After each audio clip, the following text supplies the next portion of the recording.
जितने भी छोटे मोटे राजा सब कंस को कर देते थे, बाढ़ सब कर। भगवान सुखदेव कहते हैं राजन, बाबा नंद जब लौट करके मथुरा से आ रहे हैं, मार्ग में वसुदेव जी से मिलना हुआ है। बाबा नंद ने वसुदेव जी से कहा, 2-4 दिन के लिए कंस ने वसुदेव जी को छोड़ा था, मुझको पता लगी कि तुम्हारे 6 पुत्रों को दुष्ट कंस ने मार दिया, 7वां तुम्हें मिला नहीं, 8वीं कन्या हो गई, और मुझे सुनकर के बड़ा कष्ट हुआ। लेकिन वसुदेव जी ये नहीं कह सकते कि तुम्हारे घर जो पुत्र पल रहे हैं वो मेरे ही। भगवान सुखदेव जी कहते हैं परीक्षित से, राजन भावानंद जब लौट करके आए, विशालकाय पूतना पड़ी है, जमुना के किनारे ब्रजवासियों ने एक बहुत बड़ी चिता बनाई, और चिता बना करके जैसे ही पूतना के शरीर को ब्रजवासियों ने चिता पर रखा, अग्नि लगाई, अब तो पूतना के शरीर से इतनी सुंदर सुगंधी निकली, इतनी सुंदर सुगंधी निकली, इतनी सुंदर सुगंधी निकली, सब चकित रह गए, चकित रह गए। परीक्षित बोले, प्रभु ये तो दुष्टा राक्षसी थी, इसके शरीर से दुर्गंधी आनी चाहिए, सुगंधी क्यों आई? सुखदेव जी कहते हैं, राजन जब प्रभु के नाम मात्र स्मरण से जन्म जन्मांतर के पाप नष्ट हो जाते हैं, तो इसने तो प्रभु को अपना दूध पान कराया है। और पूतना के दुर्गुणों को मेरे प्रभु ने बुला दिया। बहुत ध्यान देने की बात है। कई वर्षों के बाद में वही गति मेरे प्रभु ने पूतना को दे दी, मात्र गति प्रदान कर दी। बोलो जैसे तुम सो को उदार जगमाई, पूतना के दुर्गुणों को भुला दिया और उसे मात्र गति प्रदान की।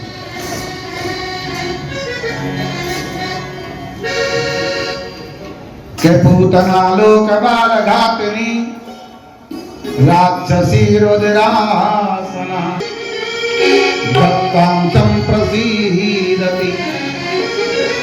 के समान दुनिया में कोई करुणा का सागर दूसरा कोई हो ही नहीं सकता।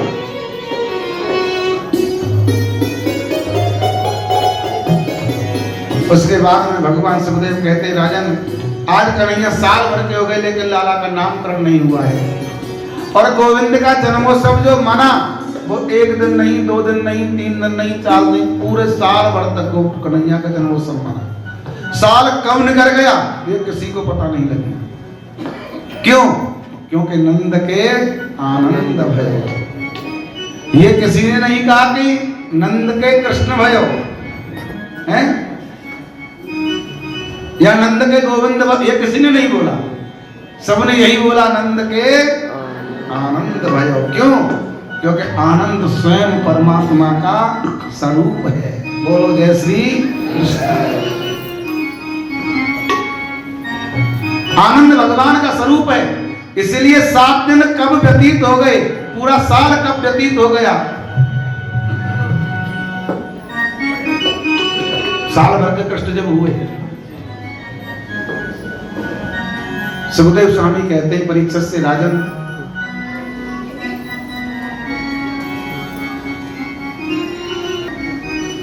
वसुदेव जी को 2-3 दिन के लिए, 2-4 दिन के लिए कंस ने जेल से छोड़ा था,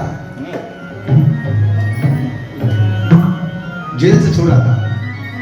वसुदेव जी का मिलना गर्गाचार्य जी से हुआ है। वसुदेव जी ने गर्गाचार्य जी से कहा, बोले बाबा जाओ,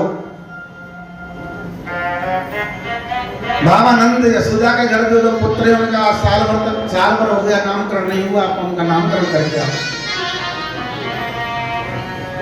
गर्गाचार्य जी बोले मैं तो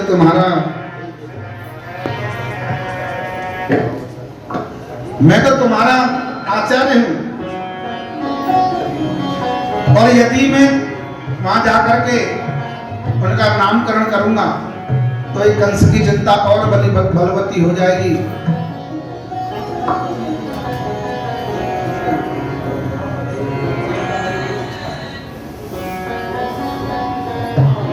और मैं नहीं चाहता कि मेरी वजह से किसी के बालकों के जीवन में संकट आए। बोलो जय श्री कृष्ण।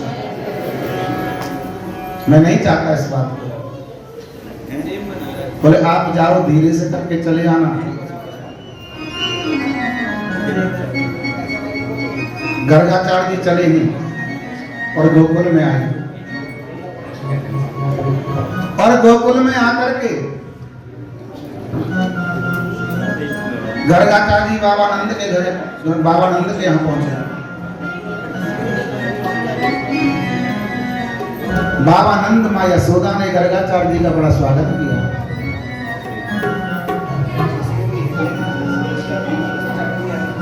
कि स्वागतम ते नमस्तुभ्यं भगवन किम करवाणि। स्वागतम स्वागतम नमस्तुभ्यम भगवान, आज आपके चरण पड़ने से मेरा महल, मेरा घर पवित्र हो गया।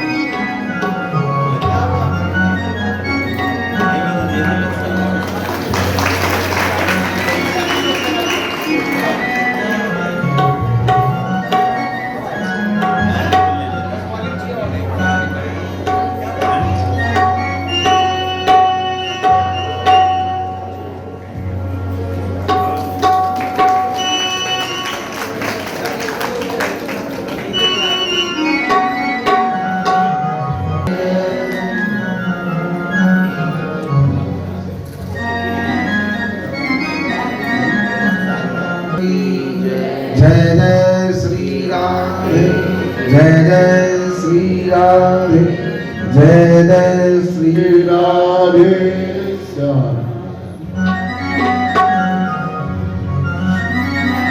सब गाएंगे मेरे साथ। लगन कैसी लगा दी है, कहीं का छोड़ा ना तूने। लगन कैसी लगा दी है, कहीं का छोड़ा ना तूने।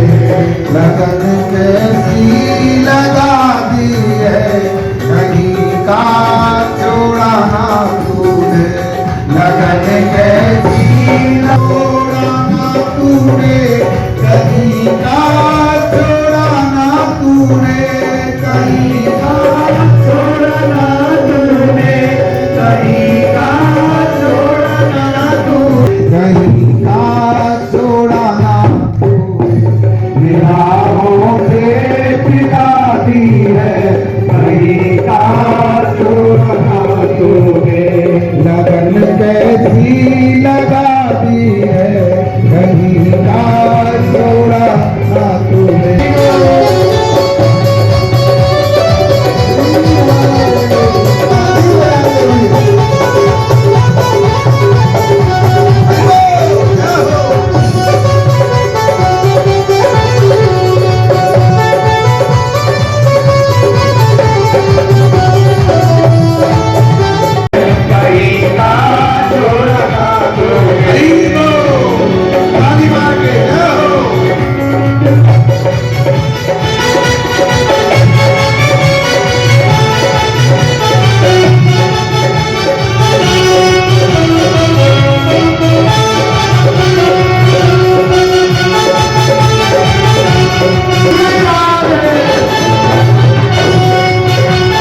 कैसी लगा दी है, कहीं का छोड़ा ना तू।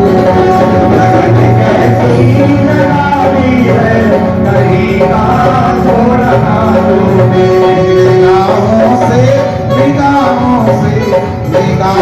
से पिला दी है, कहीं का छोड़ा ना। परीक्षा से राजा देखो, वास्तविक में मैं ये समझता हूं, देखो कथा बड़ी समुद्र है, अथाह समुद्र। लेकिन एक दिन एक संत कह रहे थे, कुछ चंद लोगों ने हमारी कथा को ही मजाक बना के रख दिया है। कथा तो कम करते हैं, लेकिन इधर उधर की संसार के बातों पर ज्यादा जोर देते हैं। हमारे ज्ञानी जन कहते हैं कि यदि कथा करते हो तो कथा ही करो, क्योंकि संसार के बारे में आप सब जान जाओगे, लेकिन परमात्मा के बारे में जानना बड़ा कठिन है। वेद की भाषा बड़ी कठिन है, वेद बड़ा परोक्षवादी है। वेद को पढ़ तो सब लेते हैं, लेकिन वेद पर मनन करना, वेद का चिंतन करना, यह बड़ी कठिन बात है। मैं सदैव कहा करता हूं, और हमारे संत कहते थे, पूर्वज कहते थे, अब जिसको कथा आती है वो भी कर रहा है, जिसे नहीं आती है वो भी कर रहे हैं। कथा को हमने स्वयं अपने आप को मजाक बना दिया। स्टेज पर बैठ करके बच्चे को दूध पिला रहे हैं कि ये डायरिया हो गया भगवान को। अरे बताओ, मैं भी कल देख रहा था, कल ही टीवी पे देख रहा था, न्यूज पे आ रहा था, और फिल्मी दिनों के ऊपर बैठ करके व्यास मंच पर देखो माताओं को गद्दी पर बैठ करके, हमारे शंकराचार्य जी ने भी इस चीज की निंदा की है। हमारी माता बहनों को बैठ करके देखो, कीर्तन करने का, सत्संग करने का अधिकार सबको है, लेकिन व्यास मंच पर बैठ करके कथा करने का अधिकार माताओं को नहीं है। लेकिन यहाँ तो माताएं भी कर रही हैं, और वाहिद बच्चियां, लड़कियां भी कर रही हैं, कन्याएं भी कर रही हैं, और जिसके जो मुंह पे आ रहा है वो उसी को देखो, भगवान को लोगों ने मजाक बना दिया है। कंडिया में रख रख के ले जा रहे हैं भगवान, सूसू कर आए, फिर आकर के कंडिया छीनी है। जहां भी जा रहा है भगवान को लेकर के जा रहे हैं, भगवान को मजाक बना के रख दिया। देखो भगवान इन सब में नहीं बसते, भगवान तो भाव के भूखे हैं। भावना वो भावना बेकार है, भाव से फूल दे दे वो मुझे स्वीकार है। भाव बिन सुनी पुकारे मैं कभी सुनता नहीं, टेर भक्ति भाव की देते भक्त मुझको प्रेम की जंजीर, इसीलिए इस धरा पर होता मेरा अवतार। भगवान भाव के भूखे हैं।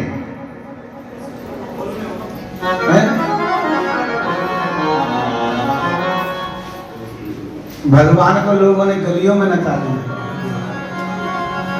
मैंने एक सुदामा चरित्र देखा था अभी एक जागरण में,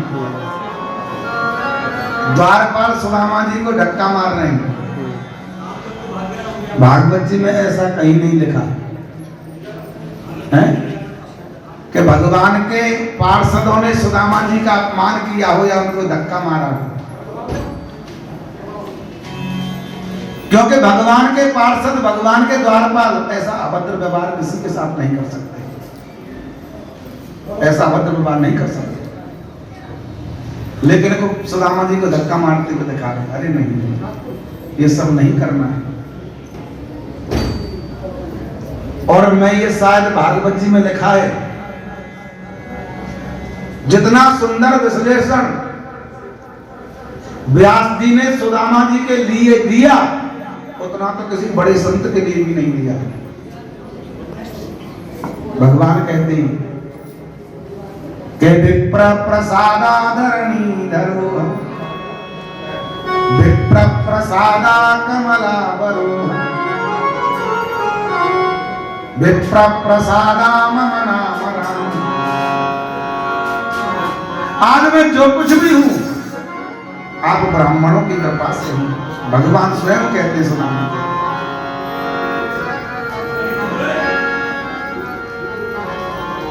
लेकिन हमें अपने धर्म के प्रति जागरूक रहना है। यदि कोई हमारे धर्म को अभद्रता की ओर ले जाता है तो उसका हम लोगों को ध्यान रखने की आवश्यकता है, क्योंकि हमारा सनातन आपस में ही बटा हुआ है। इस सनातन को हमें बटने नहीं देना। देखो, हमारा धर्म बड़ा पवित्र है और अपने धर्म को चलाने वाले और न चलाने वाले हम और आप ही सब।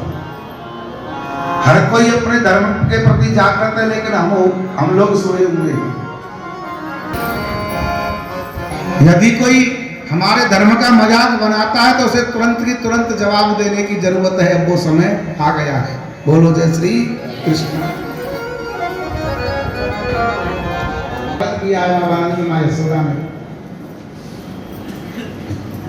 जी बोले, महाराज आप तो सब जानते ही हो नंदलाल जी, अब ब्राह्मणों का काम क्या है? भावानंद बोले, गर्गाचार्य जी हमारे हम जो पुत्र हुए साल भर के हरे कि तुम्हारे घर जो पुत्र पल रहे हैं तो वो तुम्हारे नहीं, देव की वसुदेव के। और मैं नहीं चाहता कि मेरी वजह से किसी के पुत्रों के जीवन में संकट आए। बोलो जय श्री कृष्ण। भगवान सुखदेव कहते हैं, राजन भावानंद बोले हम धीरे से कर लेंगे, लेकिन हमारे पुत्रों का नामकरण करो। गर्गाचार्य जी बोले ठीक है। अब गर्गाचार्य जी महाराज नामकरण करने के लिए चले हैं, लेकिन माताएं बड़ी चालाक हैं, दोनों ने पुत्रों की अदला बदली कर ली। मैया यशोदा ने सोचा कि हम देखूं तो सही सच्चे ज्योतिषी हैं कि कुछ वैसी खड़िया पलटन है, और दोनों पुत्रों की अदला बदली करके गौओं के खड़क में पहुंची।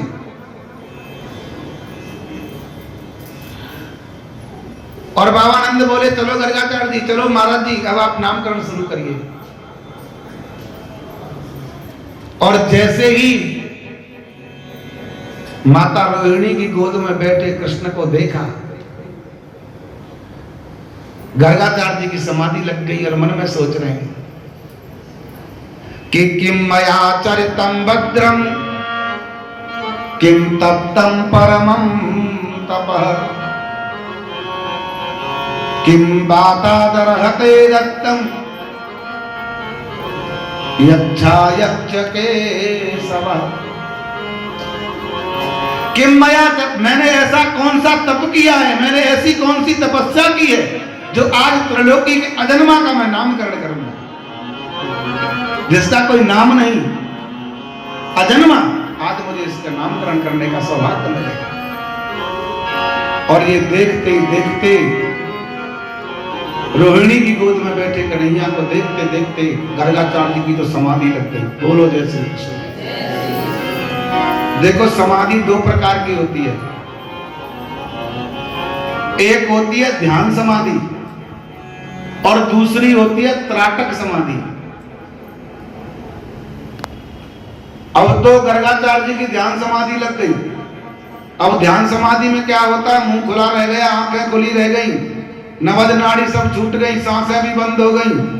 अब जब ये सब काम हो जाए तो आप क्या समझेंगे? हैं? राम नाम। अब मैया बोली, ये बाबा जी का आया, कितना नामकरण कर भी आया। अब मैया ने मुंह से हाथ लगा के देखा ना, और जाके नाड़ी भी बंद हो गई। मैया बोली, अरे बाबा, अरे पधार गए क्या? अरे नामकरण करने आए थे, क्या हुआ? घर का समाधि खुली। बोला क्या हुआ माता? बोले बाबा वो आपका मोड़ा भी खुलो रहेगा ना, आपकी आपकी आपकी सांस भी बंद हो गई, आपकी नाड़ी भी छूट गई, तो हमने सब्जी के बाबा तो पधार गई दी। गर्गाचार्य जी बोले मैं ध्यान लगा करके लाला का नाम सोच रहा था। मैया बोली चुप हो बाबा, तेने तो हमारी जान ही निकाल दी, अब तू नामकरण शुरू कर। रोहिणी की गोद में बैठे कन्हैया को देख करके गर्गाचार्य जी कहते हैं कि अयम ही रोहिणी पुत्रो, कि अयम ही रोहिणी पुत्रो रमयनम स्वहदो गुणे आख्यास्ते रामयति बलाद्यादं बलम विदुः।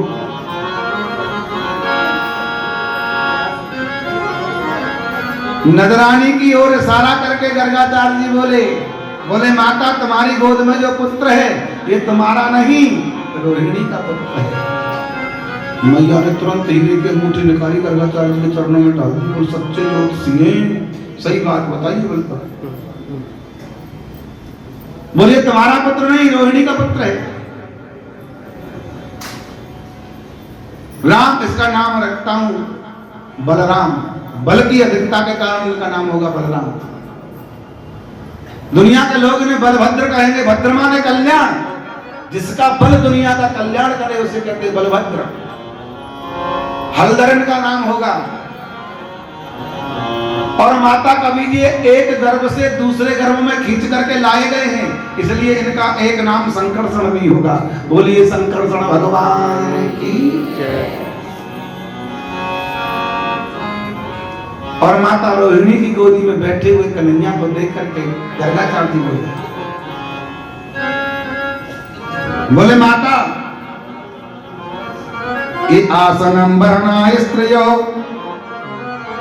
हास्यम ग्रहतो युनंगम तनु शुक्ल रक्तस्तं पीतम तिदानीतं कृष्णां।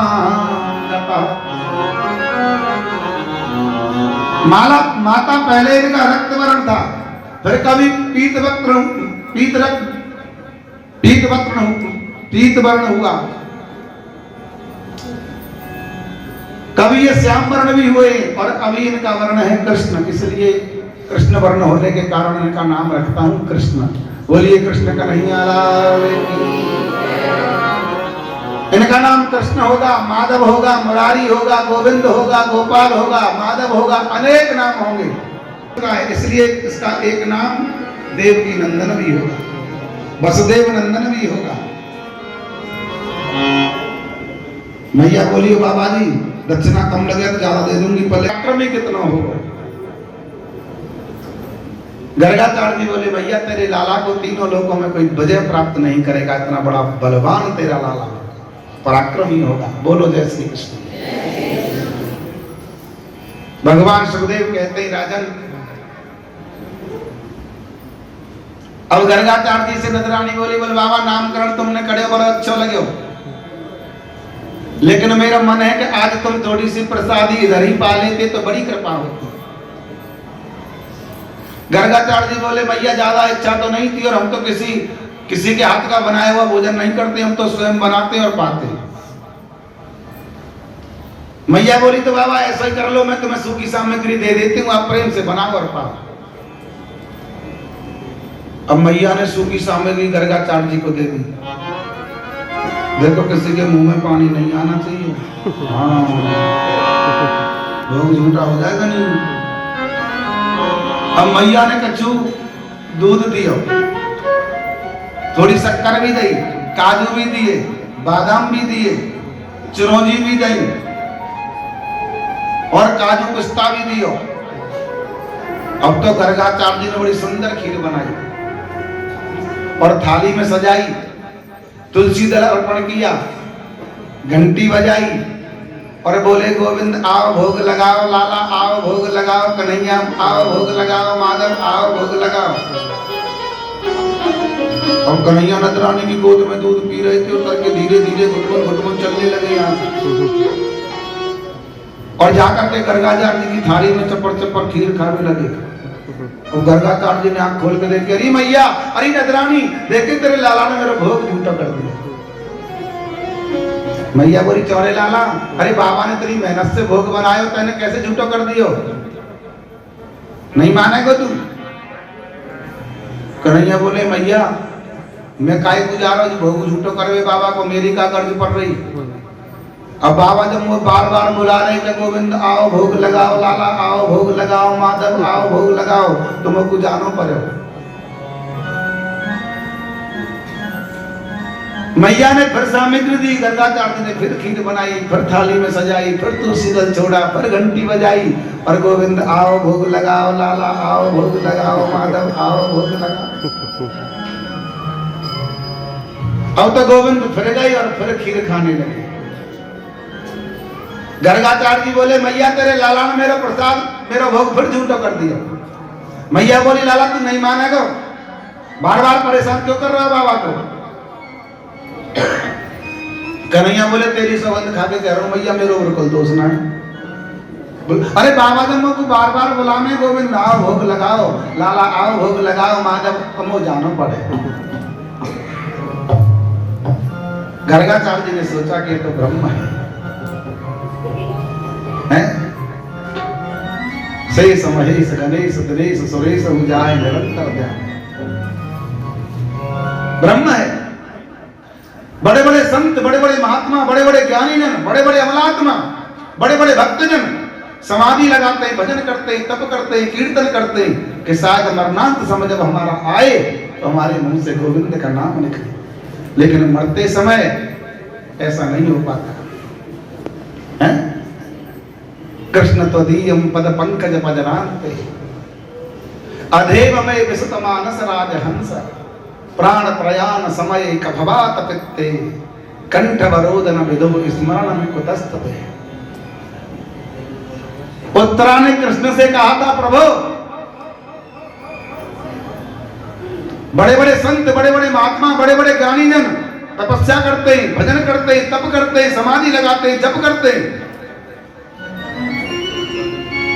लेकिन ये निश्चय नहीं कि उसके मरते समय उसके मुख से नाम निकल जाए। क्यों? कंठ वरोदन विदो स्मरणम कुतस्तते।